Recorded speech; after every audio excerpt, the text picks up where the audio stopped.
Hi അസ്സലാമു അലൈക്കും. ഇന്നൊരു മാംഗോ പേസ്ട്രിയുടെ റെസിപ്പി ആയിട്ടാണ് കേട്ടോ വന്നിരിക്കുന്നത്. ഇതിൽ ബേക്കിംഗ് പൗഡറോ ബേക്കിംഗ് സോഡയോ ഒന്നും യൂസ് ചെയ്യാതെയാണ് കേട്ടോ ഇത് റെഡിയാക്കി എടുക്കുന്നത്. വളരെ സിമ്പിളായിട്ട് നമുക്കിത് റെഡിയാക്കി എടുക്കാം. അതുപോലെ തന്നെ നല്ല ടേസ്റ്റുമാണ് കേട്ടോ. അപ്പോൾ നമുക്ക് വീഡിയോ ഒന്ന് കണ്ടു നോക്കാം. ഇതിലേക്ക് ആദ്യം മുട്ടയൊന്ന് ബീറ്റ് ചെയ്തെടുക്കണം. ഒരു ബൗളിലേക്ക് 3 മുട്ട പൊട്ടിച്ചൊഴിക്കുന്നുണ്ട് കേട്ടോ. ഇതിലേക്ക് ഒരു നുള്ള് ഉപ്പ് കൂടി ഇട്ടിട്ട് നല്ലതുപോലെ ഒന്ന് ബീറ്റ് ചെയ്തെടുക്കുന്നുണ്ട്.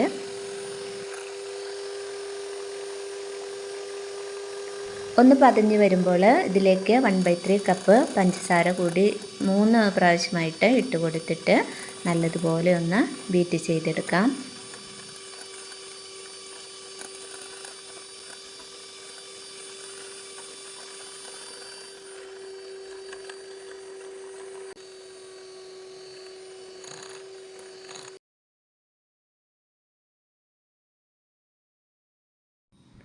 ഇപ്പോൾ ഇതുപോലെ ഒന്ന് ബീറ്റ് ചെയ്തെടുത്തിട്ടുണ്ട്. ഇനി ഇതിലേക്ക് 3 ടേബിൾ സ്പൂൺ സൺഫ്ലവർ ഓയിലാണ് ചേർക്കുന്നത്. 1 ടീസ്പൂൺ വാനില എസൻസോ അല്ലെങ്കിൽ മാംഗോ എസൻസോ ഇട്ട് കൊടുക്കാം കേട്ടോ. അത് നമുക്ക് ഇഷ്ടമുള്ളത് ചേർക്കാം. ഞാൻ മാംഗോ എസൻസാണ് ചേർത്തത്. ഇത് ജസ്റ്റ് ഒന്ന് മിക്സ് ആകുന്നത് വരെ ഒന്ന് ബീറ്റ് ചെയ്തെടുക്കാം.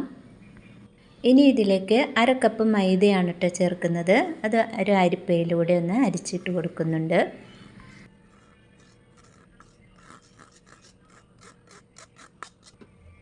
ഇനി ഇത് ലോ സ്പീഡിലിട്ടിട്ട് ഒന്ന് മിക്സായി കിട്ടുന്നത് വരെ ഒന്ന് ബീറ്റ് ചെയ്തെടുക്കാം.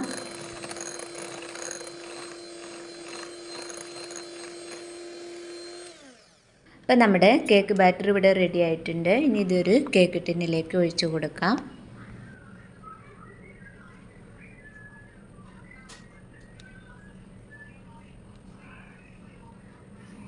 ബാറ്റർ ഒഴിച്ച് കൊടുത്തിട്ട് ഒരു സ്പാച്ചിൽ വെച്ചിട്ട് ഞാൻ ഇതുപോലെ ഒന്ന് ഇളക്കി കൊടുക്കുന്നുണ്ട്. അപ്പോൾ ഒരേ ലെവലായിട്ട് കിട്ടാൻ വേണ്ടിയിട്ടാണ്. ഇനി നല്ലതുപോലെ ഒന്ന് ടാപ്പ് ചെയ്തതിന് ശേഷം നമുക്കിത് ബേക്ക് ചെയ്യാനായിട്ട് വെക്കാം. അപ്പോൾ കേക്ക് കൂടെ നല്ലതുപോലെ ബേക്കായി കിട്ടിയിട്ടുണ്ട്. ഇനി ഇത് ചൂടാറാനായിട്ട് മാറ്റി വയ്ക്കാം. ഒരു മാംഗോ ഞാൻ മിക്സിയുടെ ജാറിലിട്ടിട്ട് നല്ലതുപോലെ ഒന്ന് അടിച്ചെടുത്തിട്ടുണ്ടായിരുന്നു. അതൊരു പാനിലേക്ക് ഇട്ട് കൊടുത്തിട്ട് നമുക്കിതൊന്ന് നല്ലതുപോലെ കുറുക്കിയെടുക്കണം.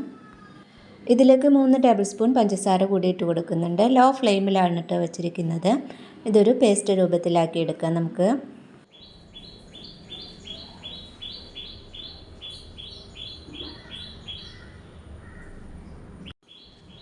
ഇതൊരു 3-4 മിനിറ്റ് സ്റ്റൗവിൽ വെച്ചിട്ടൊന്ന് മിക്സാക്കി കൊടുത്തുകൊണ്ടിരുന്നാൽ മതി. അപ്പോൾ ഈ ഒരു പരുവത്തിലായി കഴിഞ്ഞാൽ നമുക്ക് ഫ്ലെയിം ഓഫ് ചെയ്തിട്ട് ചൂടാറാനായിട്ട് മാറ്റി വയ്ക്കാം.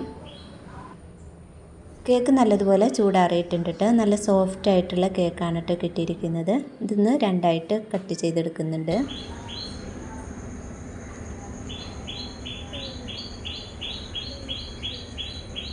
അപ്പോൾ ആദ്യത്തെ ലെയറായിട്ട് പകുതി പീസ് കേക്കാണ് കേട്ടോ എടുത്തിരിക്കുന്നത്. അതിലേക്ക് ഷുഗർ സിറപ്പ് ഒഴിച്ചു കൊടുക്കാം.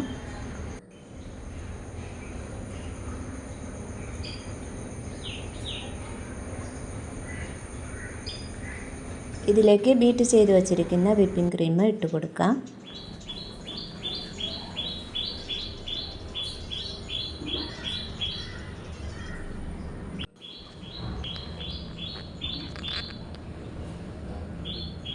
അടുത്ത ലെയറായിട്ട് ഇതിലേക്ക് മാംഗോ പ്യൂരിയാണ് കേട്ടോ ഇട്ട് കൊടുക്കുന്നത്.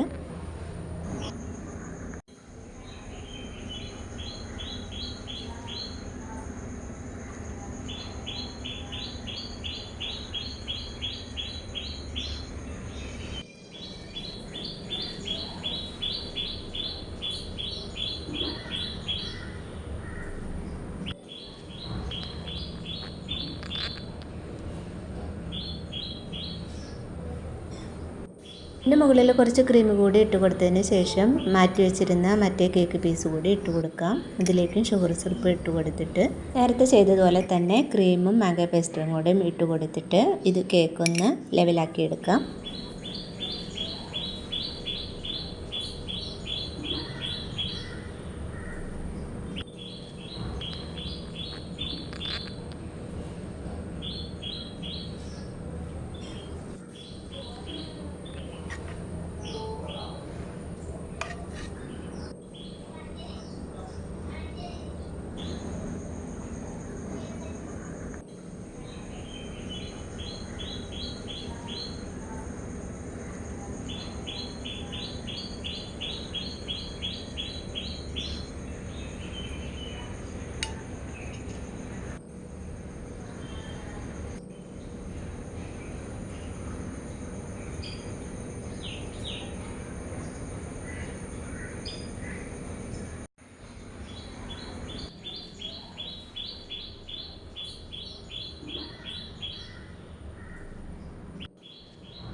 ഈ ഒരു മാംഗോ പേസ്ട്രി നമുക്ക് ഇഷ്ടമുള്ള രീതിയിൽ ഡിസൈൻ ചെയ്തെടുക്കാം കേട്ടോ. ഞാനിതിൻ്റെ മുകളിൽ ചെറിയും മാംഗോയും ഇട്ട് കൊടുത്തിട്ടൊന്ന് ഡെക്കറേറ്റ് ചെയ്യുന്നുണ്ട്.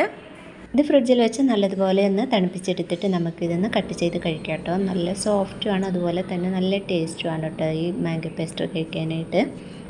വളരെ എളുപ്പത്തിൽ തന്നെ ഇത് റെഡിയാക്കി എടുക്കാനായിട്ട് പറ്റും കേട്ടോ. അപ്പോൾ വളരെ ടേസ്റ്റി ആയിട്ടുള്ള മാംഗോ പേസ്ട്രി എല്ലാവർക്കും ഇഷ്ടമായെന്ന് കരുതുന്നു. വീഡിയോ ഇഷ്ടമാവുകയാണെങ്കിൽ ഒന്ന് ലൈക്ക് ചെയ്യാനും ഷെയർ ചെയ്യാനും കമൻറ്റ് ചെയ്യാനും മറക്കല്ലേ കേട്ടോ. വീഡിയോ ഇഷ്ടമായെങ്കിൽ ഒന്ന് ട്രൈ ചെയ്ത് നോക്കിയിട്ട് ഫീഡ്ബാക്ക് അറിയിക്കാൻ മറക്കല്ലേ കേട്ടോ. അടുത്ത നല്ലൊരു വീഡിയോയുമായിട്ട് വീണ്ടും വരാം ഇൻഷാ അല്ലാഹ്. അസ്സലാമു അലൈക്കും.